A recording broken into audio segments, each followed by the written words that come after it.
जय श्री राधा रानी सरकार की। जय श्री कृष्ण भगवान की। जय आश्विन मास शुक्ल पक्ष पापा कुंशा एकादशी व्रत की। मंदिर श्री बंसी वाले महात्मा यूट्यूब चैनल की ओर से आज हम आपको आश्विन मास के शुक्ल पक्ष की पापा कुंशा एकादशी व्रत की कथा को सुनाने जा रहे हैं। आश्विन मास के शुक्ल पक्ष की पापा कुंशा एकादशी का व्रत इस वर्ष 2024 में 14 अक्टूबर दिन सोमवार को रखा जाएगा। तो आश्विन मास के शुक्ल पक्ष की पापा कुंशा एकादशी व्रत की कथा इस प्रकार है। युधिष्ठिर ने भगवान श्री कृष्ण जी से कहा है कि हे मधुसूदन, हे प्रभु, अब आप कृपा करके ये बताइए कि आश्विन मास के शुक्ल पक्ष में किस नाम की एकादशी होती है, उसकी कथा सुनाने की कृपा कीजिए। भगवान श्री कृष्ण जी कहने लगे हैं कि हे राजन, आश्विन मास के शुक्ल पक्ष में जो एकादशी होती है वह पापा कुंशा के नाम से विख्यात है। वह सब पापों को हरने वाली तथा उत्तम है। उस दिन संपूर्ण मनोरथ की प्राप्ति के लिए मनुष्यों को स्वर्ग और मोक्ष प्रदान करने वाले पद्मनाभ संज्ञक मुझ वासुदेव का पूजन करना चाहिए। जितेंद्रिय मुनि चिरकाल तक कठोर तपस्या करके जिस फल को प्राप्त करता है वह उस दिन भगवान गरुड़ ध्वज को प्रणाम करने से ही मिल जाता है।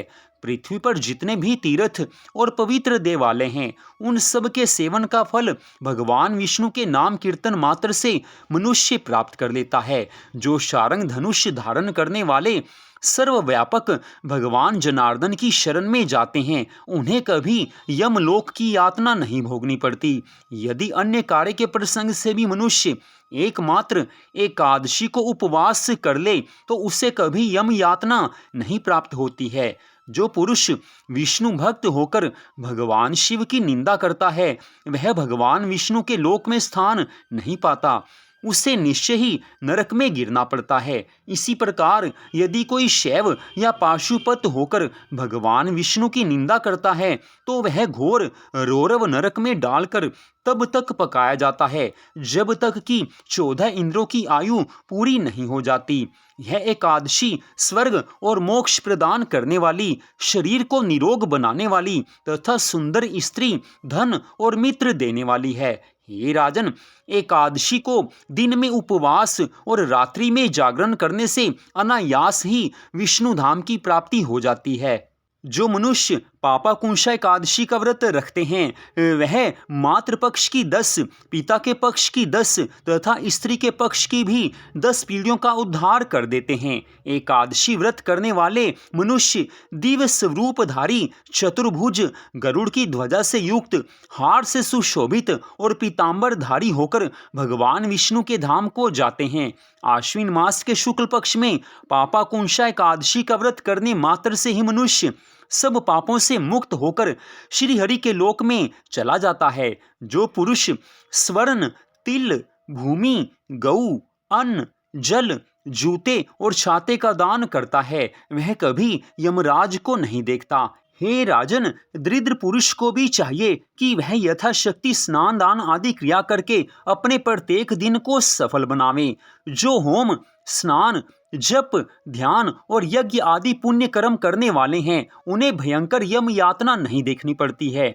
इस लोक में जो मनुष्य दीर्घायु, धनवान, कुलीन और निरोगी देखे जाते हैं वे पहले के पुण्यात्मा हैं। पुण्यकर्ता पुरुष ऐसे ही देखे जाते हैं।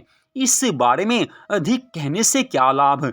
मनुष्य पाप कर्म करने से दुर्गति में पड़ते हैं और धर्म कार्यों को करने से स्वर्ग लोक में जाते हैं। इतनी कथा सुनाकर भगवान श्री कृष्ण जी धर्मराज युधिष्ठिर से कहने लगे हैं कि हे राजन, तुमने मुझसे जो कुछ पूछा था उसके अनुसार पापा कुंशा एकादशी के महात्म्य का मैंने वर्णन किया है। पापा कुंशा एकादशी का व्रत रखने से मनुष्य के सभी पाप नष्ट हो जाते हैं, उसके पितरों को मोक्ष की प्राप्ति होती है और मनुष्य की सभी मनोकामनाएं पूरी हो जाती हैं। इस कारण आश्विन मास के शुक्ल पक्ष की पापा कुंशा एकादशी का व्रत सबको अवश्य रखना चाहिए।